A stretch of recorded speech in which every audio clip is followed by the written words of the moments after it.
Welcome.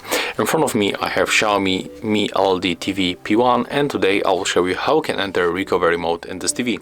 So the first, we are going to turn off this TV. So that's the first step. Let's turn it off. We can use power key, for example, on our remote control, and our TV is turned off. The next step that we have to make, we have to unplug the cable from the electricity. So let's make it right now. As you can see, I did it. Right now we have to wait for like 15 seconds.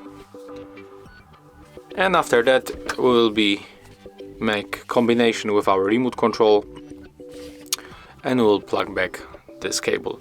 So right now we have to click and hold OK button and the back button on the remote control. So this one and this one at the same time. So let's make it right now. Click and hold and then put the cable back to the electricity.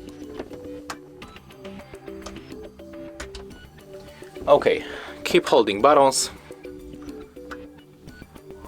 Keep holding until you get the recovery mode on the screen.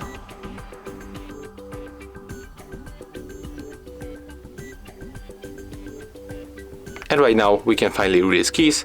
As you can see, we are in the factory mode in the Xiaomi Mi LED TV P1. And right now we can navigate normally with our remote control. So we can, for example, or maybe we can just simply power off it. We don't even have to make something like reset or something like that. If you are looking for other videos, how to wave cache partition, how to make the factory reset, or enter fastboot mode, or whatever you want, you can check other videos on our YouTube channel. So basically that's how we can enter the recovery mode on the Xiaomi Mi LED TV P1. If you find this video helpful, remember to leave a like, comment and subscribe.